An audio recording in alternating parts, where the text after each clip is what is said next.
आप सबको अखबारों के माध्यम से ये बातें मालूम ही चल रही होंगी कि अब 2024 का जो भी पर्व त्योहार का समय है और उसके बाद इस राज्य में हमारे वर्तमान राज्य सरकार जिसका नेतृत्व हेमंत सोरेन जी कर रहे हैं, उनका कार्यकाल भी दिसंबर के अंत तक तय है और पुनः हम लोग पूरे विश्वास के साथ जनादेश लेने को, जन आशीर्वाद लेने को लोगों के बीच में रहेंगे। ये हमारी स्वस्थ लोकतांत्रिक परंपरा रही है कि सभी राज्यों में जहां पर सरकार के कार्यकाल का जो अवधि होता है उसके पूर्ण उपयोग का एक दायित्व राज्य सरकारों का होता है। अक्टूबर तक का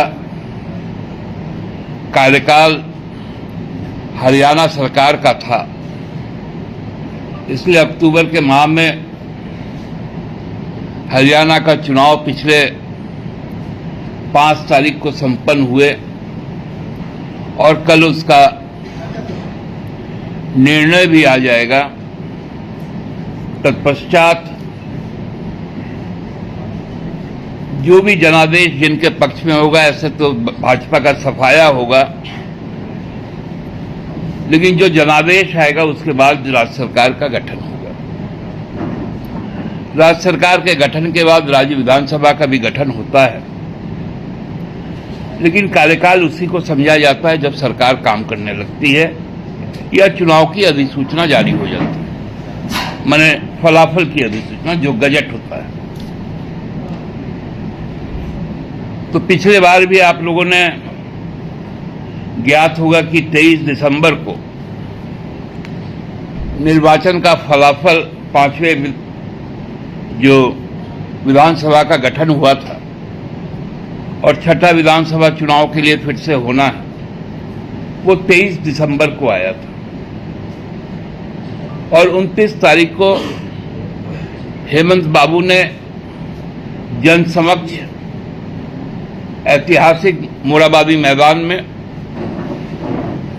शपथ ग्रहण करने का काम किया था। साथ में उनके साथ 3 और उनके सहयोगी ने शपथ लिया था। फिर 5 तारीख को औपचारिक तौर पर विधानसभा का भी गठन हुआ, 5वीं विधानसभा का, और संपूर्ण कार्यकाल को पूरा करने की अवधि दिसंबर तक की है। लेकिन कुछ आशंकाएं जो कई तरह से कई जगहों से आ रही है कि यहां शायद समय पूर्व चुनाव संपन्न करवाया जाए।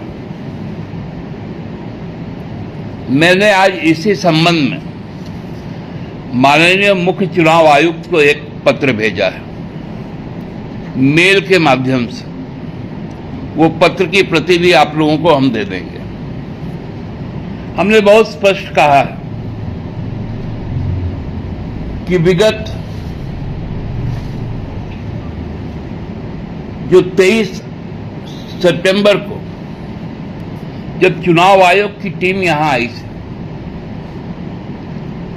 बहुत स्पष्ट शब्दों में हम लोगों ने इस बात को कहा था कि यदि जनादेश का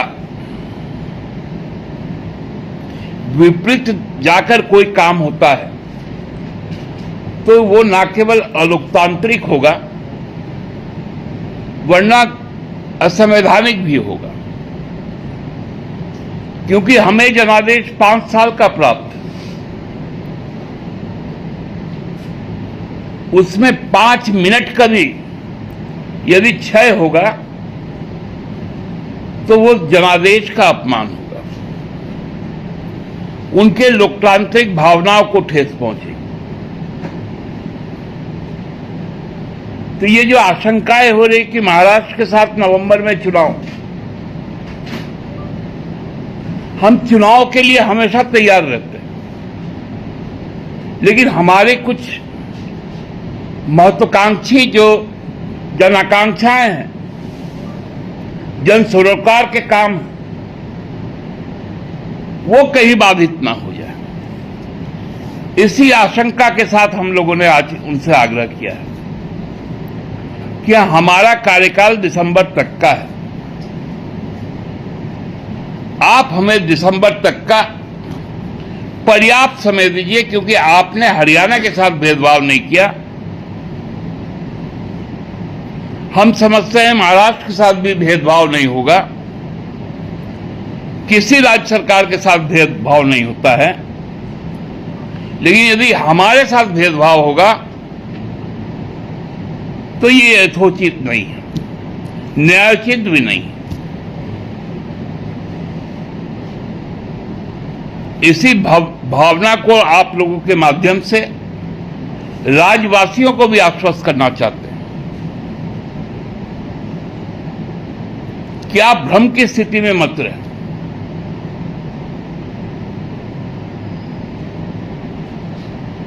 आप निश्चिंत होकर 15 नवंबर तक हमारे कई त्योहार पर्व हैं, और फिर दिसंबर का पूरा माह। तो दिसंबर माह के, क्योंकि अब तो जम्मू कश्मीर जैसे राज्य में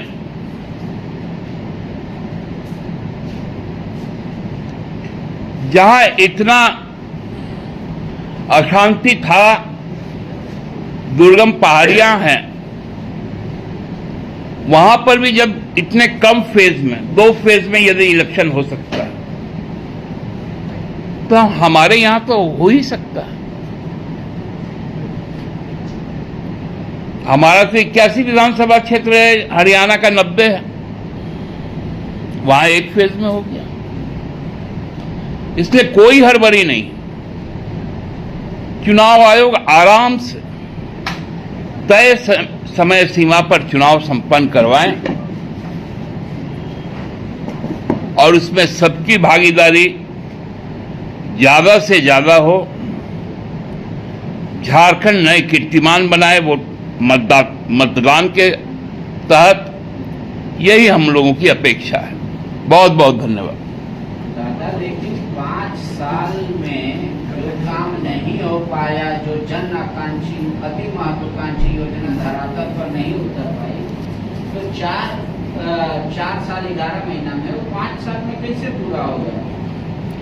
यही तो धन्वंतरी का प्रश्न है।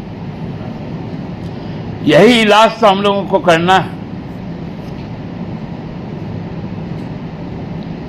कि 2 साल तो जीवन और जीविका में गया, फिर 2 साल तो अड़ंगाबाजी,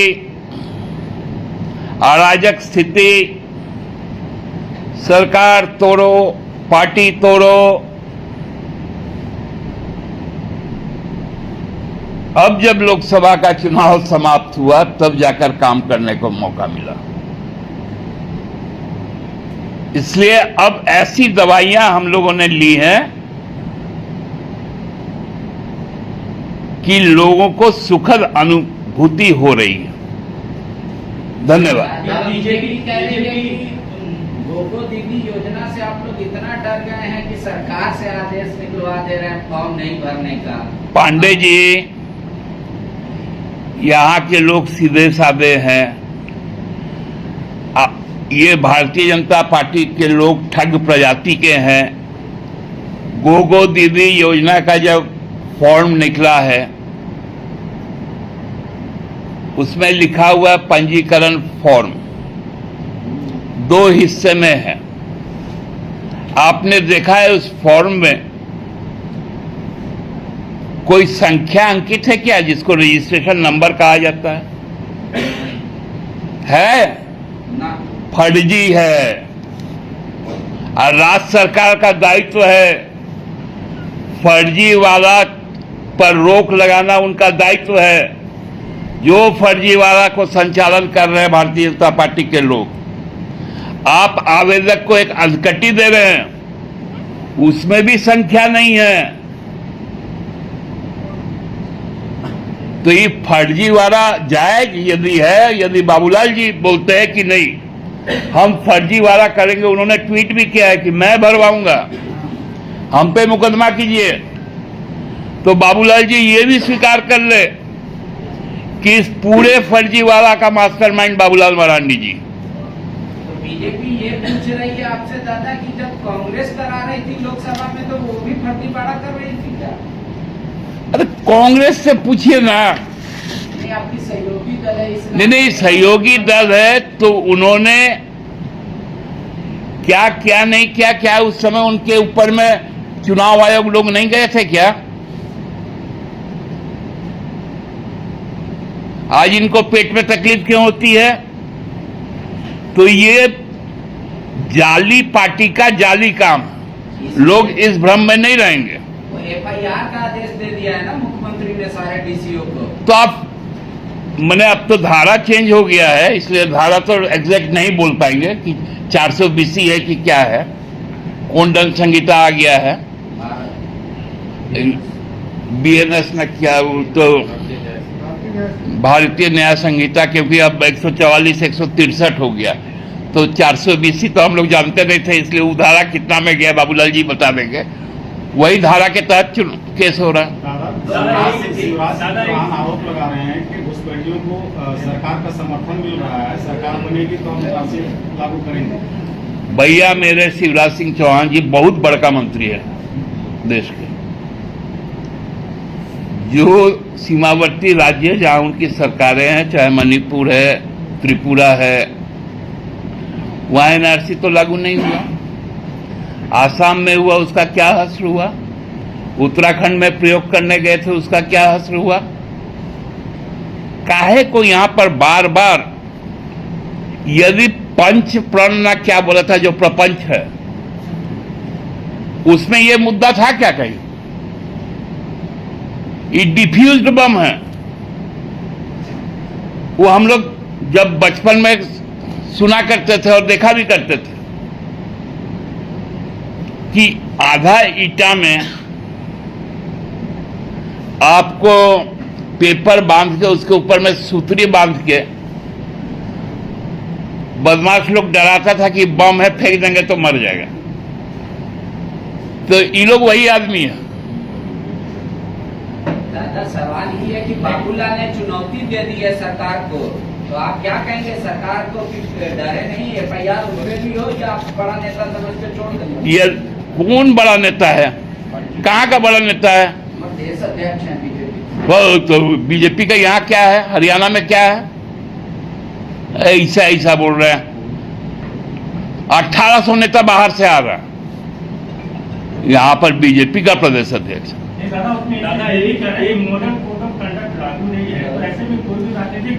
मैं मॉडल कोड ऑफ कंडक्ट पे नहीं जा रहा हूं, मैं कह रहा हूं कि ये फर्जी फॉर्म है, ये फर्जी वाला है। 1,000 रुपया लिया जा रहा है और फॉर्म का रजिस्ट्रेशन नंबर ऑथेंटिसिटी नहीं है। 1,000 रुपये गैरकानूनी रूप से वसूला जा रहा है। दादा, ये इलेक्शन कमीशन को जो आप लेटर लिखे हैं आज, तो आपको क्या लग रहा है कि बीजेपी जल्द चुनाव यहाँ कराना चाह रही है? और अगर कराना चाह रही है तो इसके पीछे क्या मंशा बीजेपी की हो सकती है कि झारखंड में समय से? देखिए, मंशा यही है कि जल्दी जल्दी हम लोग निपट जाए।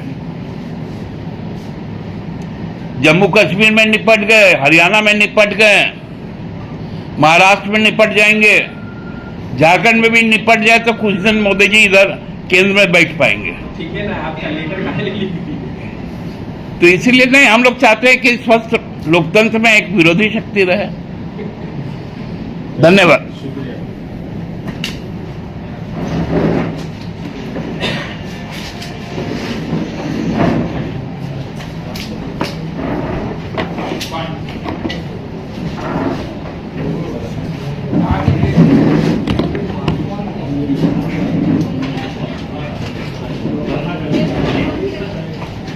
नहीं भी आप करें,